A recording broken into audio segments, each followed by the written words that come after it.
Gopi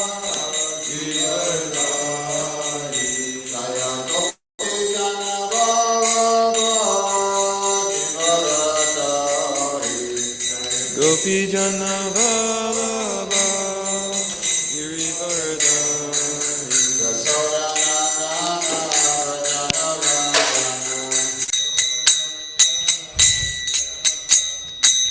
Jasoda Nandana Vrajana Ranjana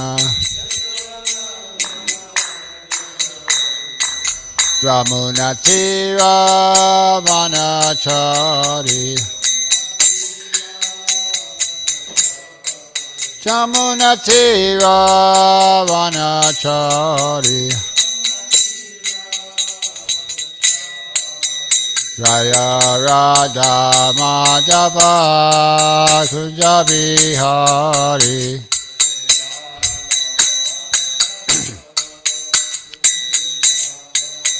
Jaya Radha Madhava Kunjabihari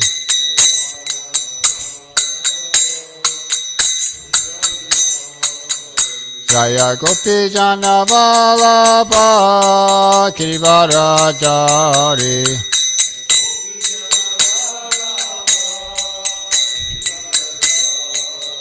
Jaya Gopi Jana Vallabha Kirivarajari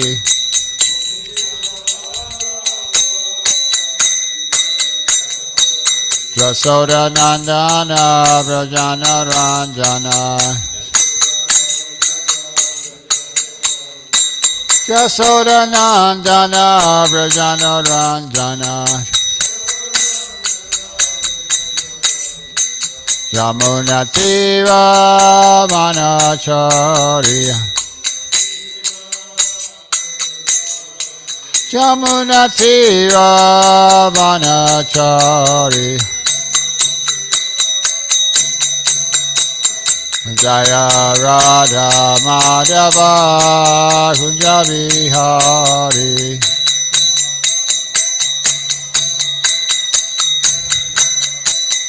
Jaya Radha Madhava Kunjabihari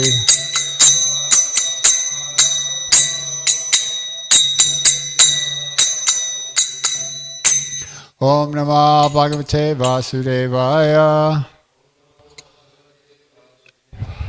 Om Namah Bhagavate Vasudevaya Om Namah Bhagavate Vasudevaya. So reading 10th chapter, 2nd canto, text 19.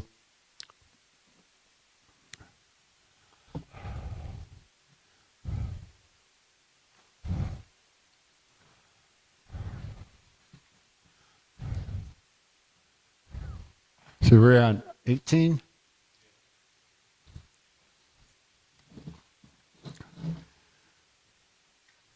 Mukatas Talo Nirpinam Jiva Tatro Pajate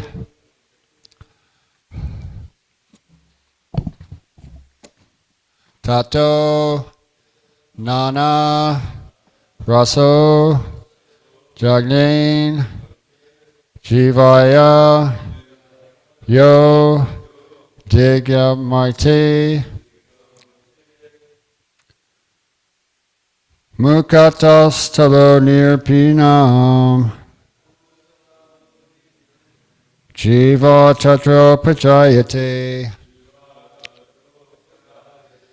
Tato Nana Raso Janin Jivaya Yo Digmagmate Mukatas Talo Nirpinam Jiva Tatro Pachayate Tato Nana Raso Janin Jivaya Yo Digmagmate Mukatastalo nirbinam. Jiva tatropajayate. Tato nanaraso jagnin. Jivaya yodigmayate. Mukatastalo nirbinam. Mukatastalo nirbinam. Jiva tatropajayate. Jiva tatropajayate. Tato nanaraso jagye. Tato nanaraso jagnin. Jivaya yodigamyate. Jivaya yodigmayate. Mukatastalo nirbinam. Mukatastalo nirbinam. Jiva tatropajayate. Jiva tatropajayate. Tato nanaraso yagye. Tato nanaraso jagnin. Jivaya yodigamyate. Jivaya yodigmayate. Mukatastalo nirbinam. Mukatastalo nirbinam. Jibha tatrobhajayate.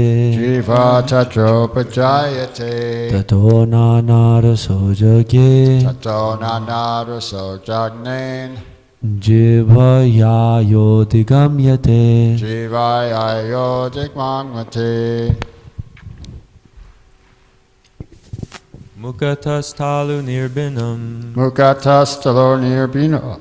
Jiva tatropajayate. Jiva tatropajayate. Tato nanaraso jagye. Tato nanaraso jagnin. Jivaya yodigamyate. Jivaya yodigmayate.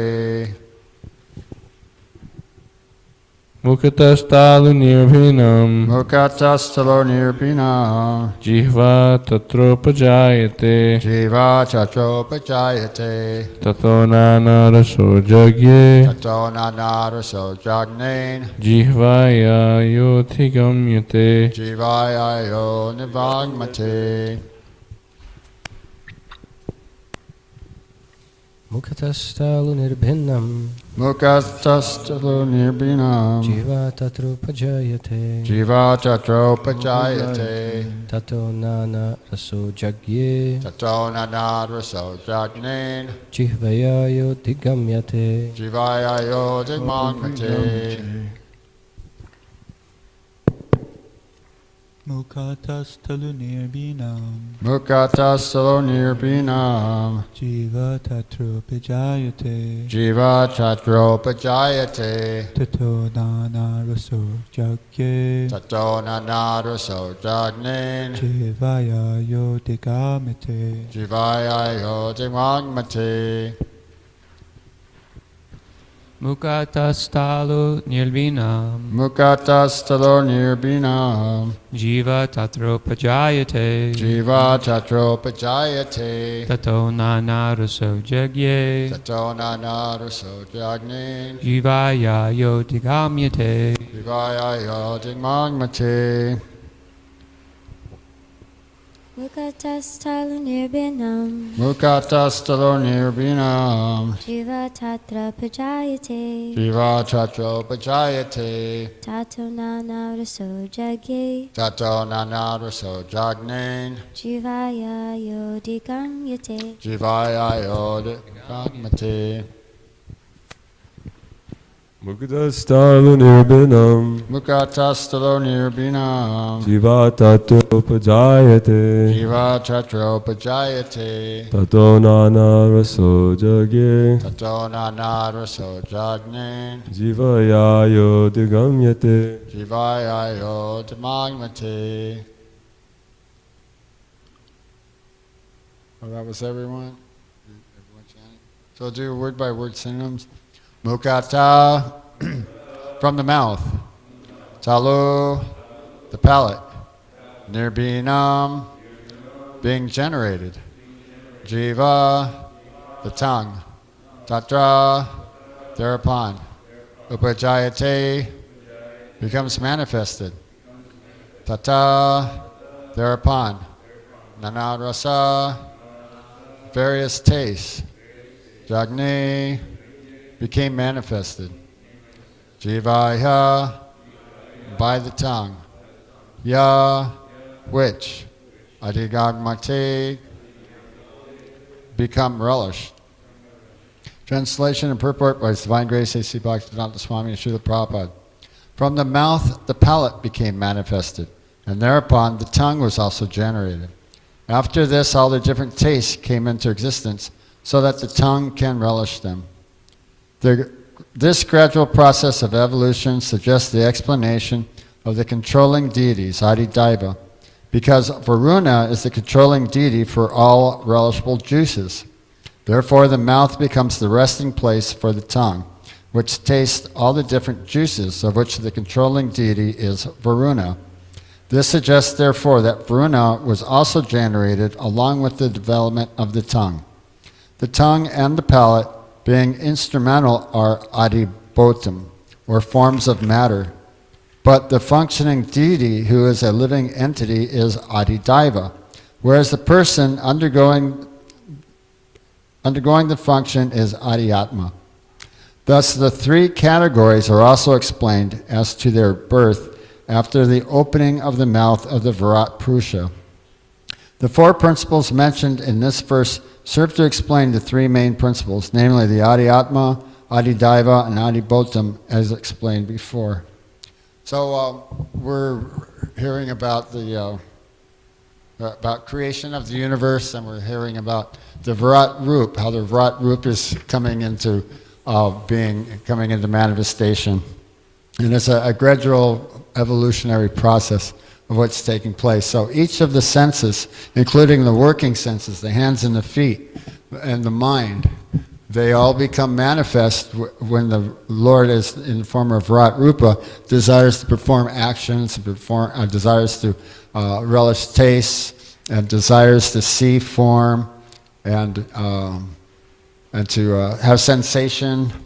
So then the presiding deity, the Adidaiva, is also generated along with the Adibodha, right, with the sense of to perceive the sense objects, and the Adidaiva, or the person. There's a spiritual soul is within the body, and we're not the material body, so we're the Adidaivic principle, or Adi-atmic principle. Adidaiva is the demigods, it's the devas, the Adidaiva, so they're the devas, the demigods. And they're in control, that's Varuna, Jai Gaur Nitai Ki Jai. So we'll be reading how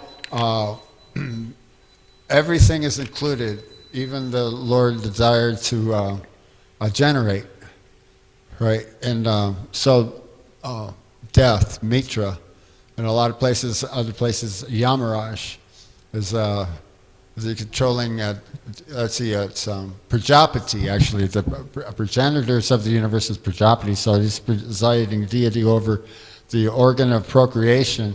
And then Mitra, the demigod, there's a desire for evacuations. Everything was included.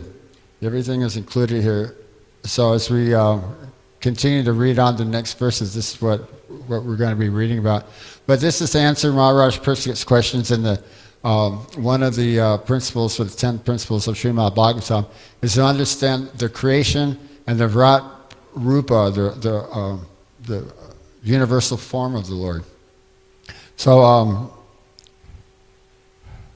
let's see, what was I going to say? Yeah, because I was listening to a few lectures right around in these verses on this, and one of the things that they're talking about is that our senses are actually meant for engaging in devotional service, or in bhakti yoga, in the service of the Lord, and not meant for our own sense pleasure. So that's actually what's taking place right now in the Kali Yuga. 3/4 of the population are demons and are engaging in selfish acts of sense gratification, trying to enjoy the senses themselves. And then only a small amount, like 1/4 is probably even less than that, are the devotees, who are endeavoring to engage their senses in the service of Hrishikesh.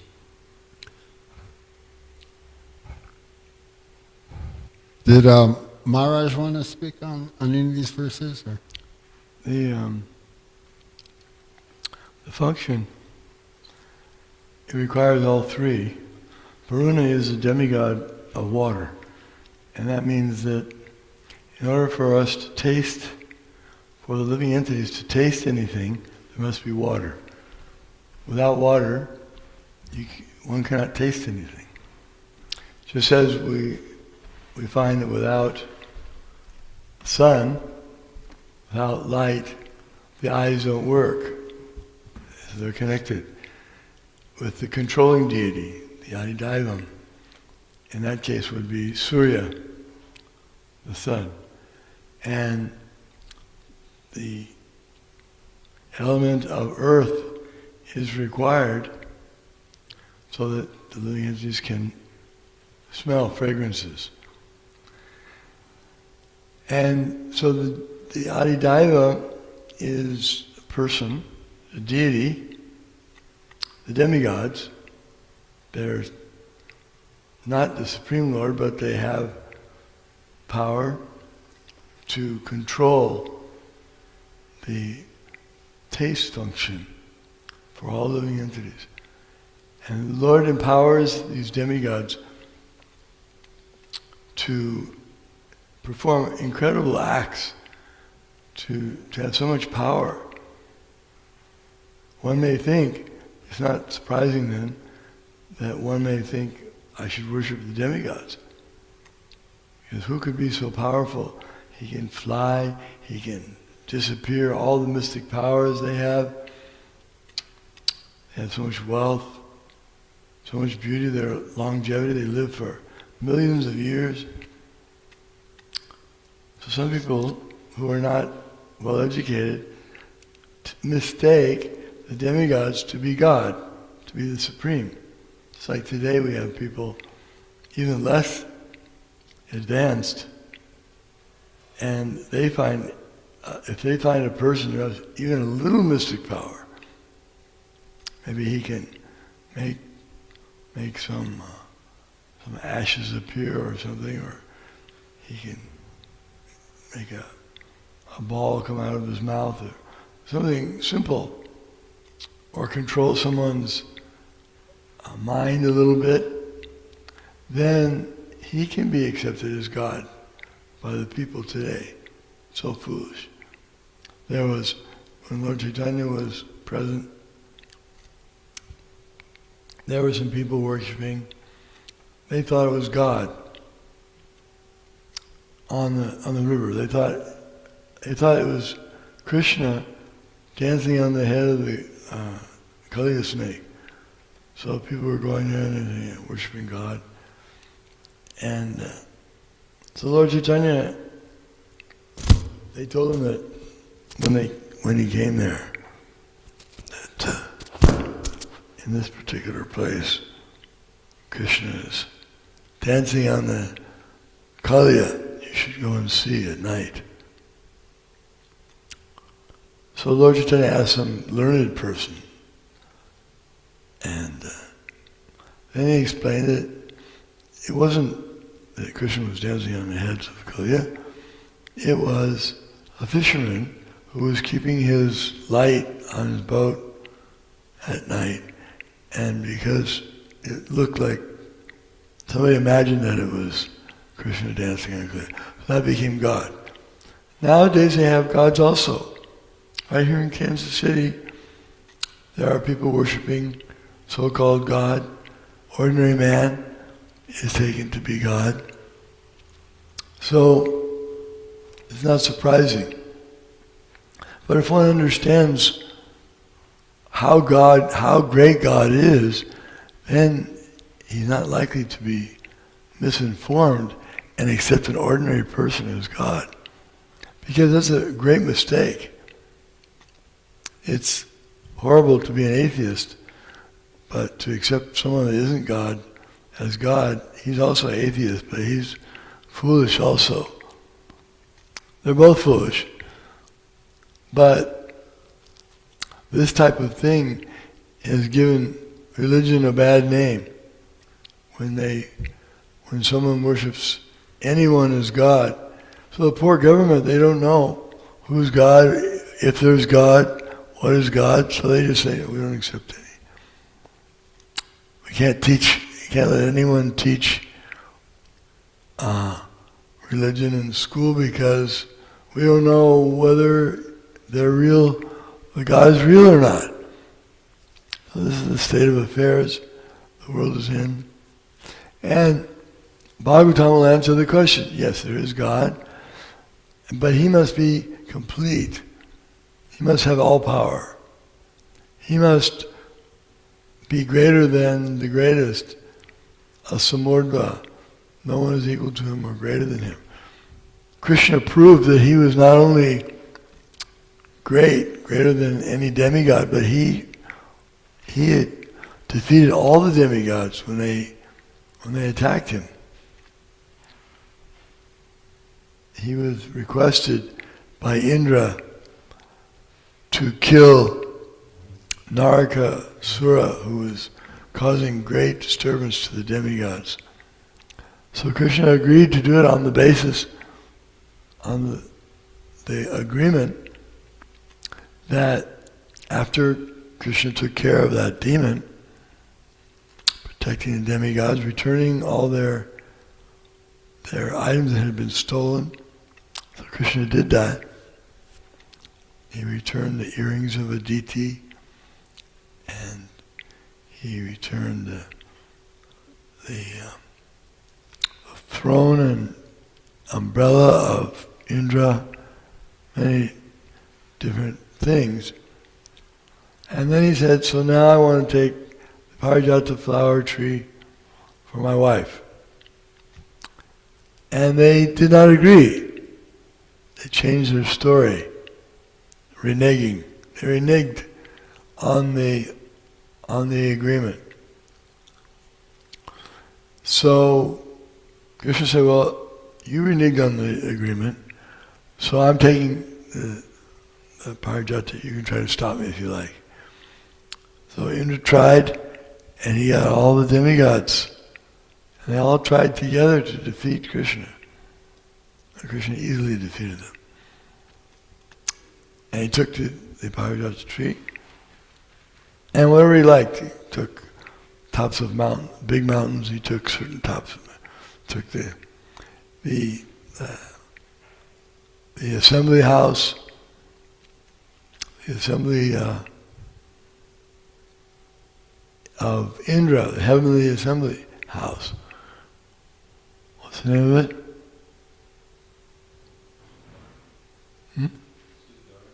Yes, Sudharma.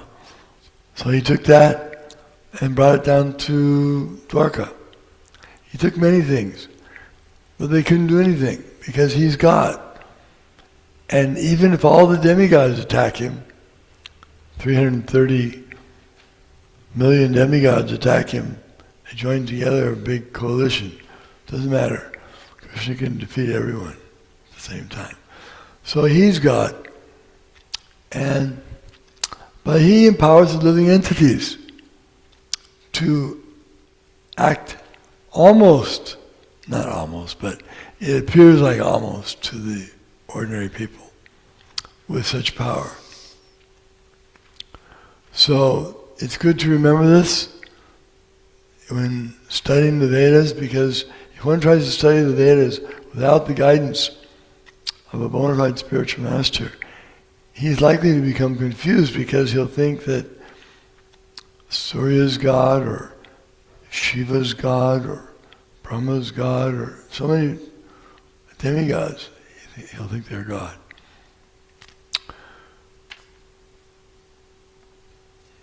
Yeah, thanks very much for that. Yeah, that was something that they had mentioned in the classes that I mentioned, listened to, is that the persons that will foolishly worship someone as God, or that the scriptures, they won't be understood correctly without the instructions of the spiritual master who can explain the scriptures. And they're just like what we were hearing this morning in Srila Prabhupada Leela Amrita. Prabhupada was, had a plan. He wanted the glossary, and he wanted the text and Sanskrit and purports. What was he saying? 60 volumes of the Srimad Bhagavatam. There's 18,000 verses. right? So it's difficult to try to find a printer, but Radha Damodar was a great place for composing and writing Srimad Bhagavatam purports and doing the translations. But so that's a mistake. And then the scientists and the modern day educators, modern day schools have removed religion and God from schools. Well, they're saying, well, if you want God, then go to church or go to the mosque. But that's not our business. That's what the government and the politicians and everyone would say. So, in fact, that's what they do say. They say, yeah, if you want religion, then go to a church. But we're the educators in society, right? So they're teaching only what could be observable, right? So God is a phenomenon because it cannot be observed. So if you can't prove the existence of God, then you can't disprove the existence of God either. So that would be a phenomena, right? So but just because everything does exist, and in the order that everything exists, you can't really say that it was just by chance, that so many different points and details that you look at, so many different bursts of creation. You don't find any missing links between species. That's what's missing. They came up with the missing link, and it was fraudulent. I guess some scientist by the name of Leakey or something, but he was looking for the missing link. Something caught in evolution between these lower simian races and human beings. But yeah, you don't have anything in between. And so Maharaj was also speaking. I'll kind of clarify this. The demigods, I had mentioned a couple of weeks ago that the demigods, when Brahma had generated demigods, and the demigods started to populate the universe, and that the demigods themselves, that it's mentioned in Srimad Bhagavatam, they can give birth to whales and trees and zebras and chickens. You know what I mean? So, but every other species that has been generated can only reproduce according to its own species, right? The chickens are only going to hatch a chicken, and the type of variety of tree, an apple tree is going to produce apple tree seeds, right? It's not going to produce seeds for an evergreen tree or something different, right? So, and I know, you have a question, Amara?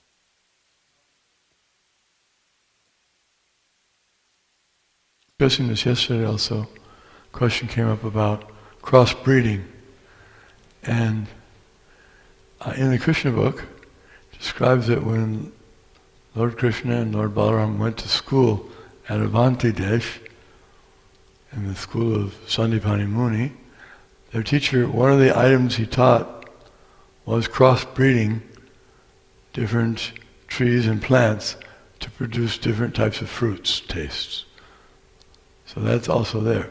And those crossbreeding may be allowed, as in the 8,400,000 species, some of those you can cross. And there's many species. In the Ramayana, for example, we find that it's not just monkeys. There's a whole type, vanaras, and then there's another type of human. You would call them the humans Rakshasi. And they have different types of bodies. Some of them have heads of whales and heads of camels and body, one stomach and one eye, and all kinds of. We might think they're mutants, they mutated or something, but there's a big variety of species in the human, 400,000.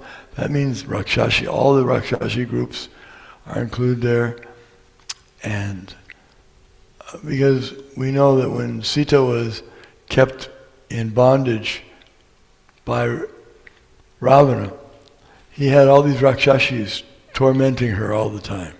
They were hideous looking. And even Bhima's wife was a Rakshashi, Hidimba. And so the result was that Gatotkacha, difficult to pronounce it, his name, son of Bhima and Hidimba, he had some strange physical appearance because he was born, his mother was a Rakshashi. So there are 400,000, and beginning from the monkeys and going up to the demigods, all different forms of demigods. So 400,000 different types. And in the Manusumita, it's described that they all have different occupations. And according to their occupations and the material modes of nature they are conducted by, they have certain tendencies and they have certain attributes. And so there's different laws for different creatures. Just like we don't have one law here. If anyone crosses the street against a red light, they must be punished and given. No, it's used variably. If a child crosses the street, he's not punished.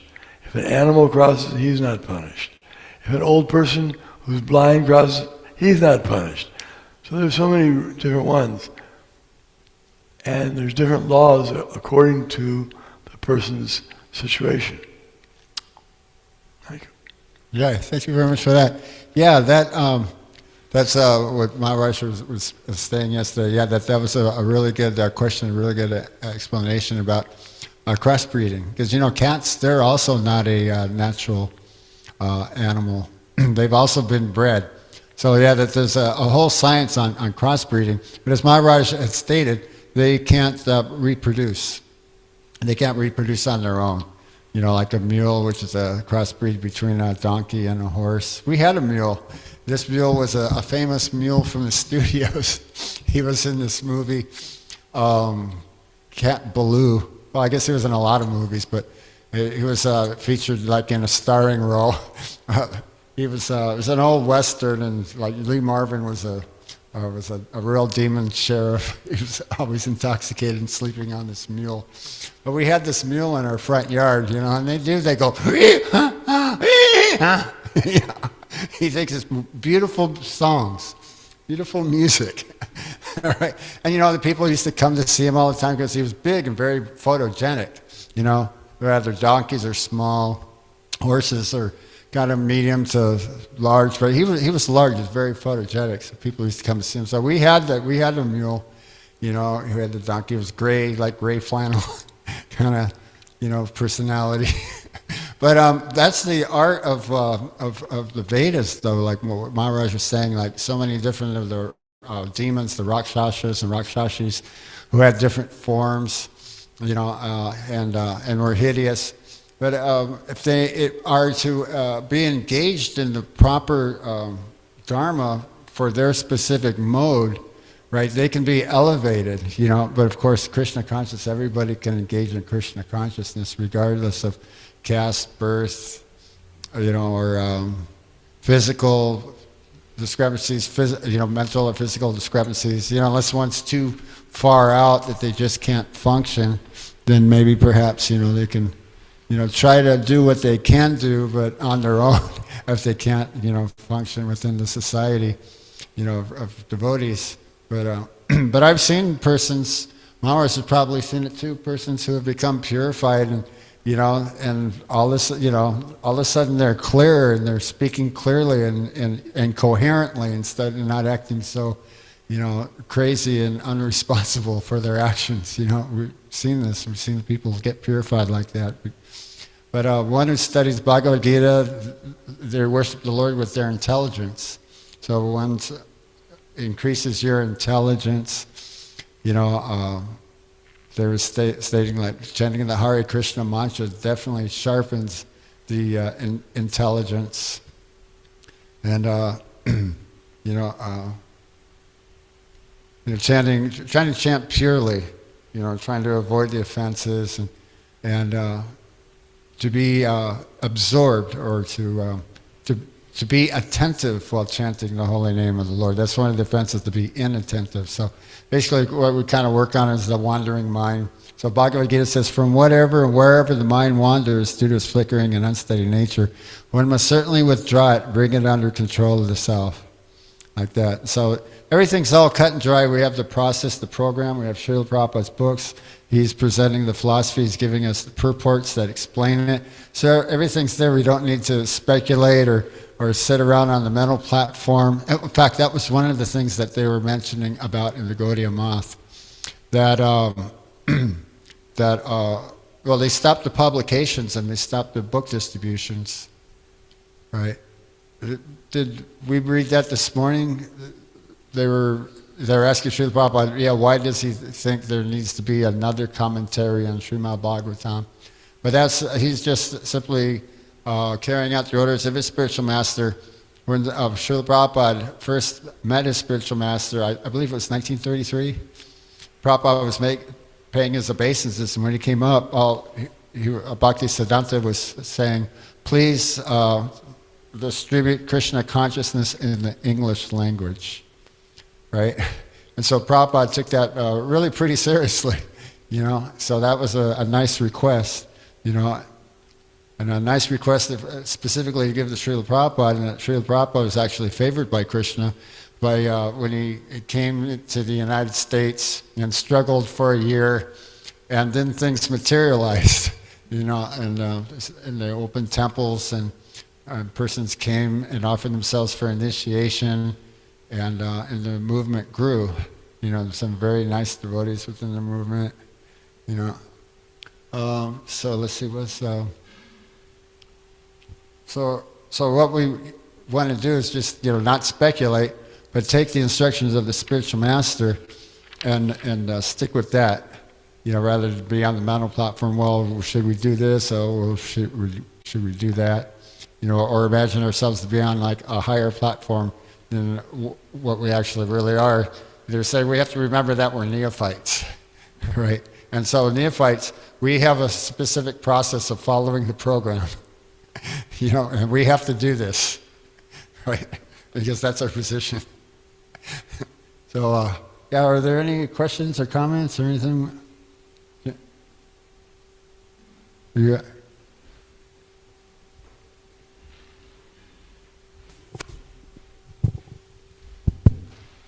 I have a question in relation to something that was mentioned towards the beginning of the class in regards to the Adidivika, the things that are caused by the demigods.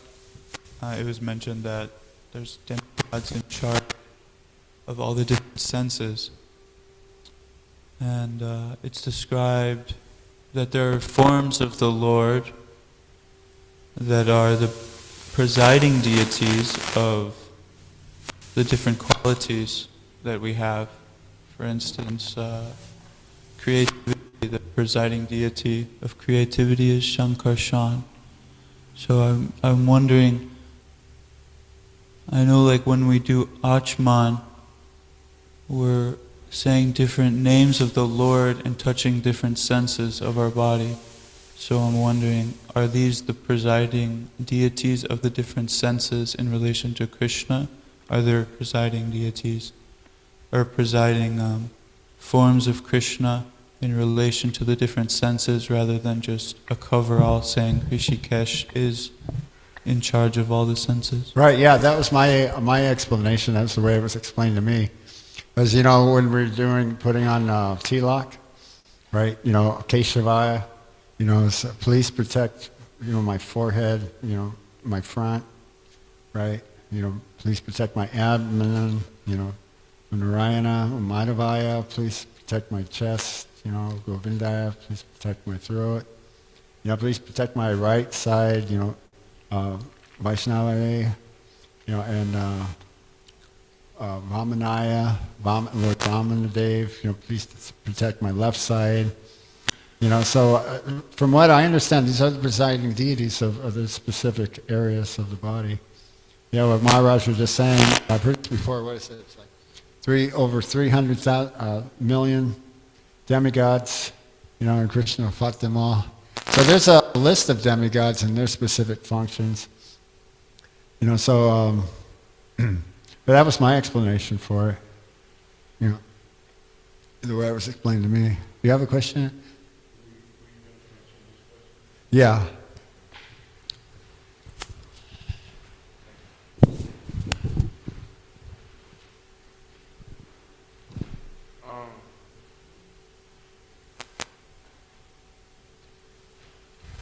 So this is in relation to what you were saying about Srila Prabhupada and his spiritual master taking Krishna consciousness to the Western world. My question is, why did Srila Bhaktisiddhanta want Srila Prabhupada to distribute Krishna consciousness to the Western world if he or Bhaktisiddhanta Saraswati knew that the Westerners wouldn't be as... Oh yeah, it was a big process. Yeah, one was explained to me by Satrup Das Goswami. I sat in on some readings when it was really early, when they were what he was writing from Srila Prabhupada Leela Amrita were inserts in the back of the Godhead magazines. They hadn't gone to printing yet. There wasn't like a whole book yet. Right, and so, and then there'd be a talk of discussion, after the reading.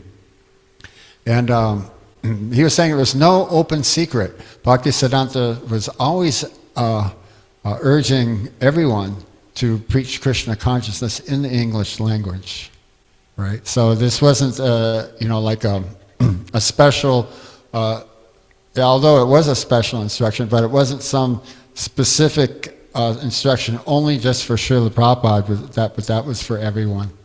Is that he was always requesting that. And he did send some sannyasis to England. And I guess they did have a couple of initiates. There's, I guess, some woman, and then there's the Lord Baron guy. I guess there's some people. But they started wearing Western dress and eating, with knives and forks. That was what Prabhupada said. My disciples will sit and eat on the floor and eat with their hands. That was the way it was when I first joined the movement. They put down a little paper on the prasada room floor, and they came by with some really nice prasada. We did, ate, Indian style, with our hands. There was a sink downstairs to rinse our mouth off, wash our hands or feet, and rinse our mouth off. So the facilities were there. But what was it? It was that one person, he was like a lord. He was asking, can you make me a brahmana? So I said, well, okay, that's no illicit sex, no eating, no intoxication, and no gambling. Told him what the 4 rules and regulations are. He goes, oh, that's impossible. That's our whole life. That's just strictly impossible. So that's why you need a society of devotees. To associate with devotees and not with the, with the sense gratifiers or, with the karmis. Is that, eventually you will pick up their habits. Who was it saying that somebody was attracted to a pepperoni pizza? My daddy kept wanting to get a half and half pizza.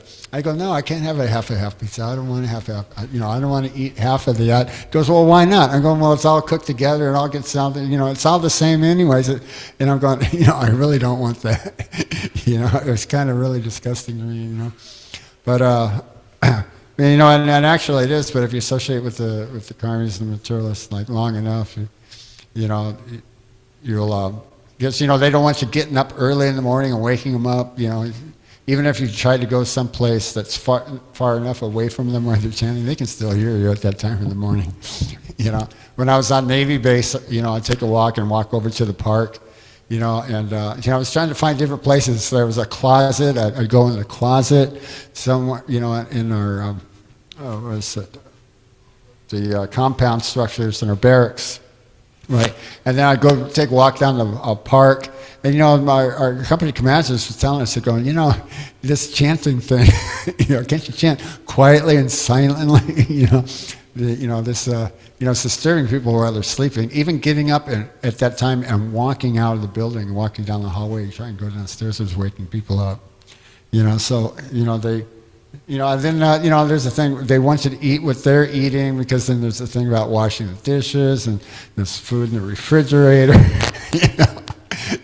your stuff and our stuff, you know what I mean? But just because it's a polluted environment, basically, just because of that alone, there's a good chance of falling down again into our former habits.